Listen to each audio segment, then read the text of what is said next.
మరొక నేత ఎంఆర్పిఎస్ టీఎంఆర్పిఎస్ ఇటుక రాజు మాదిగ ఉన్నారు.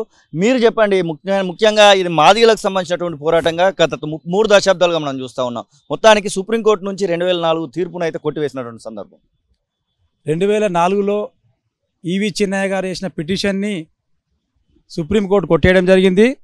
సుప్రీంకోర్టు కొట్టేసిన వెంటనే రాజశేఖర రెడ్డి గారు ముఖ్యమంత్రిగా ఉన్నప్పుడు మా రిజర్వేషన్లు అన్నీ కూడా మా పిల్లలకు అందే రిజర్వేషన్లు మొత్తం జీరో కాడికి వచ్చేసింది.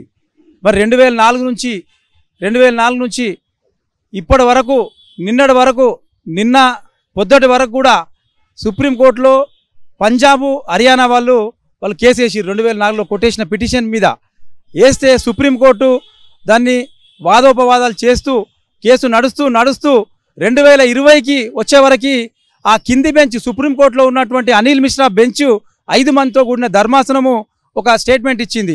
అంటే ఒక సూచన చేసింది, ఎస్సీ వర్గీకరణ అనేది రాష్ట్రాలు చేసుకునే అధికారం ఉంది, దీన్ని అడ్డుకోవద్దు, రాష్ట్రాలు చేసుకోవచ్చు అని ఇచ్చింది.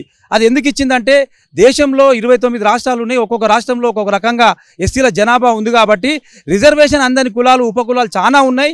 ఆ కులాలకు రిజర్వేషన్లు అందాలంటే ఎస్సీ కేటగరైజేషన్ చేయాల్సిందే, దీన్ని అడ్డుకోవద్దని చెప్పి కూడా కేంద్రానికి కూడా చెప్పడం జరిగింది. మరి ఆ బెంచ్ చెబుతూనే మరి 2004లో కొట్టేసిన పిటిషన్ను కూడా పునర్పరిశీలన చేయమని హయ్యర్ బెంచ్కి పంపించింది. మరి మా చిరకాల ఆకాంక్ష, మేము ఏదైతే కోరుకున్నామో మరి అమరవీరుల త్యాగాలు, మరి మాదిగ ఉపకులాలతో పాటు ప్రజాస్వామ్యంలో ఉన్నటువంటి మన తెలంగాణ ఆంధ్రాలో ఉన్నటువంటి ఎస్సీ ఎస్టీ బీసీలు వికలాంగులు, మరి మీడియా మిత్రులు, మరి పోలీసు వాళ్ళు, మరి అదేవిధంగా సుప్రీంకోర్టులో ఉన్నటువంటి న్యాయవాదులు, సుప్రీంకోర్టులో ఉన్నటువంటి జడ్జిలు న్యాయమైన డిమాండ్, ఇది న్యాయమైన వాటా అడుగుతున్నారు కాబట్టి దీని మీద 7 మందితో కూడిన ధర్మాసనము రిజర్వ్ ఫర్ ఆర్డర్ చేసిన తర్వాత నిన్న పొద్దున 6 మందే, ఒక జడ్జి వ్యతిరేకించిన 6 మంది జడ్జిలు ఒక తీర్పును వెలువరించారు. మరి ఆ తీర్పు దేశవ్యాప్తంగా ఉన్నటువంటి మాదిగ ఉపకులాలతో పాటు చమార్ ఉపకులాలు కూడా సంతోషించాయి.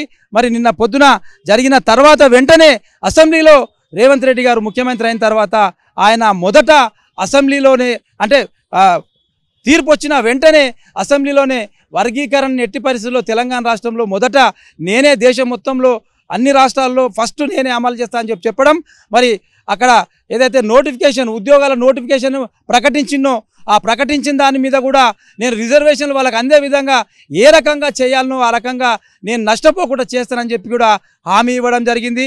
మరి రేవంత్ రెడ్డి గారికి కూడా ధన్యవాదాలు తెలుపుతా ఉన్నాం. సుప్రీంకోర్టులో ఉన్నటువంటి 6 మంది జడ్జిలకు ధన్యవాదాలు చెప్తా ఉన్నాం, మీడియా మిత్రులకు ధన్యవాదాలు చెప్తా ఉన్నాం, పోలీసు అధికారులకు ధన్యవాదాలు చెప్తా ఉన్నాం. మరి అదేవిధంగా ఇప్పుడు ఏదైతే ఆ రిజర్వేషన్లు రాష్ట్రాలు చేసుకోవచ్చని ఇచ్చినాయో, కొన్ని రాష్ట్రాలలో రిజర్వేషన్లకు వ్యతిరేకంగా కూడా కొంతమంది బలంగా పోరాడుతూ ఉన్నారు. మరి ఇక్కడ రేవంత్ రెడ్డి సానుకూలంగా ఉన్నాడు, మరి ఏపీలో చంద్రబాబు నాయుడు సానుకూలంగా ఉన్నాడు కాబట్టి ఎస్సీ వర్గీకరణ జరిగే అవకాశాలు ఉన్నాయి. కానీ దేశవ్యాప్తంగా జరగాలంటే ఇది భారతదేశం ఉన్నటువంటి పార్లమెంట్లో దీన్ని రాజ్యాంగ సవరణ చేయాలా, ఆర్డినెన్స్ తీసుకురావాలా, పార్లమెంట్లో బిల్లు పెట్టాలా. కాబట్టి ఖచ్చితంగా మోడీపై ఈ బాధ్యత ఉంది. పార్లమెంట్లో చట్టం తీసుకురావాలా, రాజ్యాంగ సవరణ చేయాలా. కాబట్టి రాజ్యాంగ సవరణ చేసి చట్టం తీసుకొస్తే దేశవ్యాప్తంగా ఏ రాష్ట్రాల్లో ఎస్సీలలో ఉన్న ఉపకులాలు వెనకబడిపోయినాయో, రిజర్వేషన్లు అందట్లేవో వాళ్ళందరికీ కూడా అందుతాయి అని చెప్పి సందర్భంగా తెలియజేస్తూ ముగిస్తున్నాను. జై భీమ్, జై మాది. మీరు చెప్పండి, మొత్తానికి 3 దశాబ్దాల మీ యొక్క కళ నెరవేరుతున్నటువంటి సందర్భాన్ని మనం చూస్తూ ఉన్నాం. నా పేరు రామస్వామి, నారాయణపేట జిల్లా మరకెల్ గ్రామము.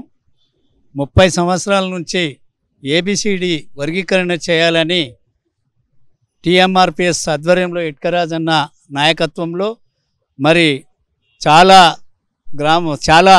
హైదరాబాద్కు చాలాసార్లు మీటింగ్లకు వచ్చినాం, మరి సభలు ఏర్పాటు చేసుకున్నాం, ధర్నా కార్యక్రమాలు చేసినాం. మరి అప్పటి నుంచి ఇప్పటి వరకు ఏ ప్రభుత్వాలు కూడా అప్పుడు చర్య తీసుకోలేదు.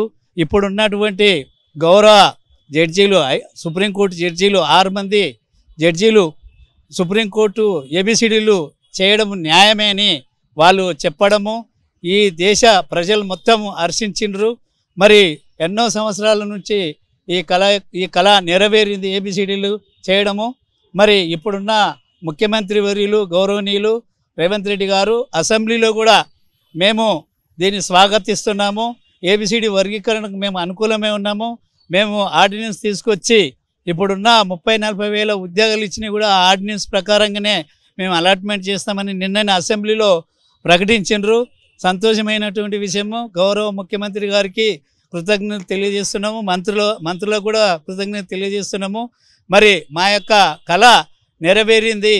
మరి అన్ని ఉపకులాలు 59 ఉపకులాలకు సమన్వయము జరగాలి. అన్ని కులాలకు ఒక మాల మాదిగకే కాకుండా అన్ని జాతులు, వెనుకబడ్డ జాతులందరికీ న్యాయం జరగాలని కోరుకుంటూ ముగిస్తున్నాను.